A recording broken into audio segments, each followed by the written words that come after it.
Hi GSA, my name is Krista Meder and I am the GSA Treasurer for the year of 2022 to 2023. And today I'm going to walk you through the Fall 22 GSA PDF funding.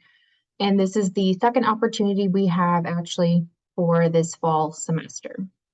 It will open on November 7th at 8 a.m. And then the deadline to submit your application is November 11th at 5 p.m. And you'll receive all of this information at the GSA meetings as well as through email. So first off, for the in-person conferences, you can request up to $500, and here are the following requirements. So you have to have the TRV1 form, and you have to have an email and a PDF from your advisor or supervisor saying they've pre-approved you for your travel and the business purpose. So for instance, one of the conferences I went to was ISPGR, and I went to present and just also state the conference dates as well in that email. You also need a signed letter of support from your faculty advisor. So this needs to also be typically in a PDF to ensure the signature of the advisor as well. The receipt for the conference need to be itemized. So you have to have the registration, food, travel, hotel, whatever you're asking to be reimbursed for. As stated here, if you have not attended yet, you have to have the estimated cost to justify the amount of funding that you're requesting, but you must have the cost of the registration because that's something that you would have already paid for, but then you can do estimates for the others. We also need along with the receipt of conference in that area, we can't actually reimburse for memberships. We can only reimburse for the actual conference registration and things like that. So moving on to the direct comparison of why flying was cheaper or driving. There are a lot of different websites. There's flyversusdrive.com that shows you the benefits of one versus the other, or if you already paid for your flight, you can put that in and compare it to the cost of driving, especially if you're going far away, it's going to take too much time and so forth. Just make sure you reiterate that in that comparison document. For the proof, you have to at least upload something that says conference, the conference schedule, the dates for it, thank you for attending email if you've already attended your conference, the presentation abstract. So if you submitted an abstract and it was accepted, make sure that's where you put that document there. And then if you're not presenting, please have an advisor directly say what the business purpose of your travel was at the conference. For the citizenship, if you are not a U.S. citizen, then you need to either fill out the NRA 001 form, the 002, typically it's just the 001, or if you are a permanent legal resident here, you're going to fill out the I-5051 form, which you typically already have, and you just upload a copy of that.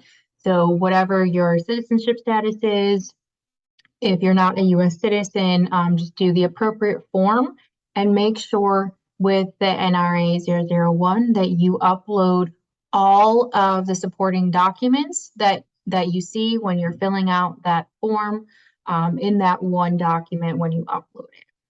If you have any questions about that, please reach out to me. And eligibility wise, students applying for the PDF, they have to be in current good standing with the university as well as have members of their department be GSA senators at that time. And so we have a current list of senators on our website.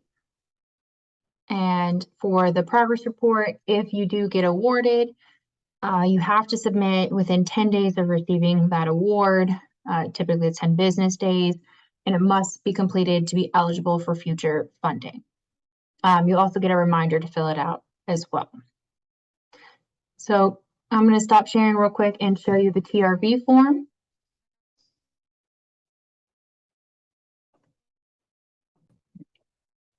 So here we have the TRV form. So if I was traveling, I would put my full name here. I'm going to put my university ID, whatever it may be for you. And then I'm I work for the university because I'm a graduate student. I get paid through the university. So I put, yes, I'm a UNCG employee. And you can mark that over here.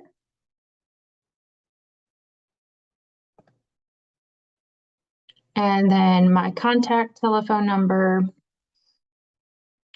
I'm going to put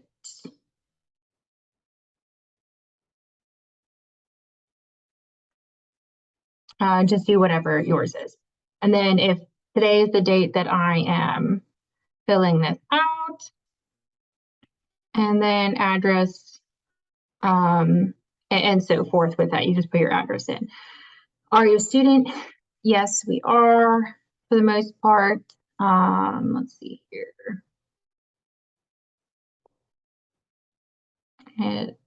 Hold on, let's do this.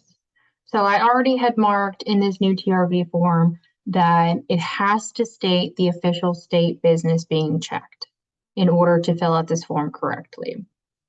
Your destination, let's say it's Montreal, Canada. You have to, for the estimated cost, you have to put no more than the $500 that GSA allows. Or if your department funds you, I know that number can vary, but if you're not sure if you're getting department funding on top of trying to get the GSA funding, make sure you only put the $500. Leave date needs to be filled out here, time left, return time, or excuse me, return date, and then time returned. If it's not the appropriate time, you can use this symbol and just cross it off like that. So then we can scroll down. So make sure this whole upper field in this box is completely filled out correctly. And then prior to your travel, you must put your signature in here as well as the date. You can either sign this form or you can do a digital signature, and by going to tools, let's see here, certificates, and then you can put digitally sign.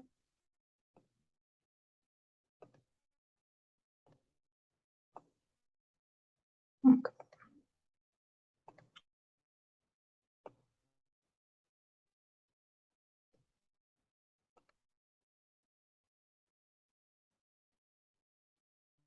And then here is my digital ID that I had already created. Oh, I don't know my PIN, so give me a second. Let's do it again. And we'll just do the Windows ID and sign. And you can save it as is. Okay. So now that's signed in there, if you have any questions about the digital signature, let me know. Your supervisor must also put this in there as well, and it needs to be dated prior to travel. And then after travel, or if your supervisor would like to sign it at any time, you both need to have the applicant's signature here with the date that is dated after the conference, and then you need your supervisor's signature here with their email, as well as being dated after the conference. And this needs to be either written in or it needs to have that digital ID. Okay, let me share the info ready again. So here you can see in the document itself, it asks you your name, your Uncg ID, email address, as well as your mailing address. Make sure when you're clicking through the department that you put the appropriate department. For me, it would be kinesiology. Are you Uncg employee? Yes. And then if you did select yes, what that may be, whether a graduate assistant, teaching assistant, full or even part-time staff or faculty.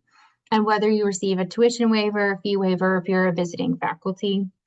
And then here you select your status of whether you're a U.S. citizen, legal permanent resident, non-resident alien.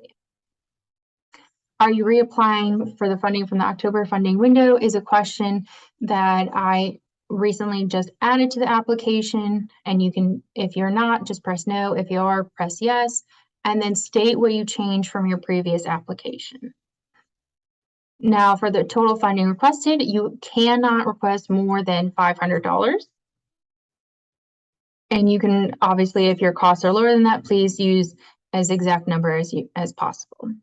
And then state whether you're presenting or attending, what you will gain by this conference or participating in this research, how your attendance or participation will benefit the UNCG community. So it has to state that it benefits more than just you by being able to attend this conference.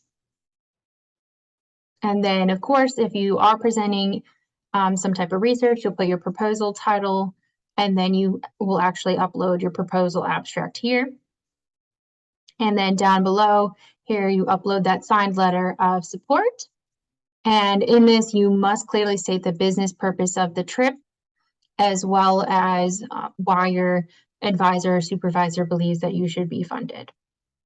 And then based on your citizenship, you upload the certain documents. And then the receipt for the conferences, make sure, as I said earlier, that you do have everything separated out and not just a bank statement. We cannot accept something like that. And then if you have not attended yet, you must have estimated cost to justify the amount of funding requested, and that we cannot reimburse for membership. And then upload confirmation of participation here, upload the TRV form here, and the pre-approval email. And as I said, if you're going to a conference, just have your advisor say, I pre-approve you, or I approve you for attending this conference, what they stayed out for this particular reason. So whether maybe presenting, attending for a specific reason. So you need, if you're just attending, you need to have more detail than just saying for attending. And then here is where you upload the comparison of the flight to drive option. And if you want other people notified about your application, you can put an email here, and then just make sure you read this carefully before submitting your application.